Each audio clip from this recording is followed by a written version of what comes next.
আসসালামু আলাইকুম, কেমন আছেন সবাই? আশা করি অনেক ভালো আছেন। আল্লাহর অশেষ রহমতে আমরা সবাই ভালোই আছি। কিন্তু এদিকে পুরো ঝড় বাতাসে আমার রান্নাঘরটা অনেক ধুলোবালিতে ভরা ছিল। এজন্য আগে সুন্দর করে একটু পরিষ্কার করে নিলাম। তারপর ভাবলাম একটু রান্না-টান্না করার আগে রান্নাঘরটাকে একটু সাজিয়ে নিই। কারণ যেহেতু ছাদের উপরে রান্নাঘর, তাই সবসময় এগুলোকে সাজিয়ে গুছিয়ে রাখাও যায় না। আ কাজ শেষে দেখা যায় সবগুলোকে আবার রান্নাঘরের ভিতরে রেখে দিই। আবার যখন রান্না করি তখন আবার সব নিজের মতো করে গুছিয়ে গাছিয়ে নিই। আসলে এই কাজগুলো করতে আমার বেশ ভালোই লাগে। আসলে শখের জিনিস হলে মানুষের ভালোই লাগে। আর কেন জানি এর প্রতি আমার অনেক বেশি মায়া পড়ে গেছে। আসলে আ এরকম জিনিস হলে হয়তোবা সবারই কম বেশি মায়া কাজ করে। আর এদিকে আমার গাছগুলোতে একটু পানি দিয়ে নিচ্ছিলাম। ক্যাপসিকামের চারাগুলা যখন এনেছিলাম অনেক বেশি ছোট ছিল। আপনারা যারা আমার নিয়মিত ভিডিওগুলো দেখেন তারা তো জানেনই। কিন্তু দিন, দিন এগুলো খুব সুন্দর বড় হচ্ছে। আমার বেশ ভালোই লাগছে।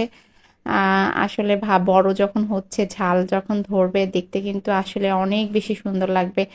আর যেগুলো এখনো টবে লাগানো হয়নি সেগুলো কিন্তু এখনো অনেকটা ছোট রয়ে গেছে। ওগুলো আর কি রোজার মাস গেল, ঈদ গেল, সব মিলে ব্যস্ততার কারণে আসলে করা হয়ে ওঠেনি। আস্তে, আস্তে গুছিয়ে নেবো। এদিকে আমার রান্নাঘরের এই যে সিকিগুলো বলে, আমার এগুলো দেখতে খুবই ভালো লাগে।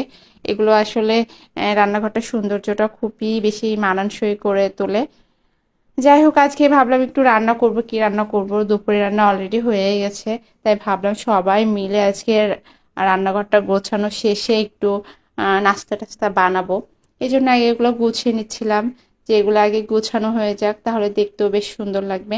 আর আমার এই রান্নাঘরের ভিডিওগুলো যারা নিয়মিত দেখেন তাদেরকে সবসময় মন থেকে দোয়া ভালোবাসা রইলো, আমার জন্যও দোয়া করবেন। আর আগে সময় পেলে দেখা যেত সারাদিনের ব্যস্ততা, কাজ, মেয়েকে সামলিয়ে একটু সময় যদি পাইতাম তো বাড়ির সবাই মিলে একটু ঘুরতে বের হতাম।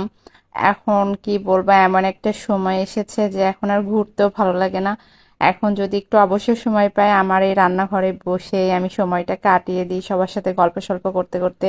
একটু চা বানিয়ে খাই, সব মিলিয়ে আর কি বেশ আমার ভালোই সময় কেটে যায়। আলহামদুলিল্লাহ। আসলে প্রতিটা মানুষের শখের জায়গাটাই অন্যরকম, যার যেভাবে ভালো লাগে। আমার তো এখানে বেশ ভালোই সময় কেটে যায়। যাই হোক, সবকিছু গুছিয়ে উঠতে সন্ধ্যা হয়ে গেছিল, তাই ভাবলাম সন্ধ্যার পরে চা বানিয়ে খায় সবাই। আর এখন যেহেতু একটু গরম পড়ছে, ছাদে একটু হালকা বাতাস, সব মিলে বেশ ভালোই ঠান্ডা ঠান্ডা পরিবেশ।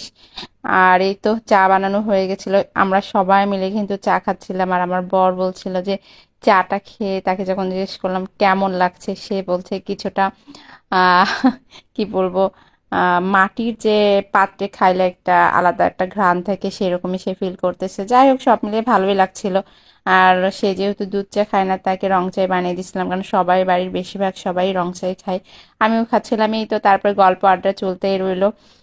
যাই হোক, যারা আমার ভিডিওটা দেখলেন তাদেরকে অসংখ্য ধন্যবাদ। আপনারা নিয়মিত আমার ভিডিওগুলো দেখবেন। আর ভালো লাগলে আপনার লাইক শেয়ার দিয়ে অবশ্যই পাশে থাকবেন। ভালো থাকবেন, সুস্থ থাকবেন, আমাদের সকলের জন্য দোয়া করবেন। আর এই তো আমাদের সাথে গল্প করতে করতে আপনাদেরকেও জানাই আল্লাহ হাফেজ।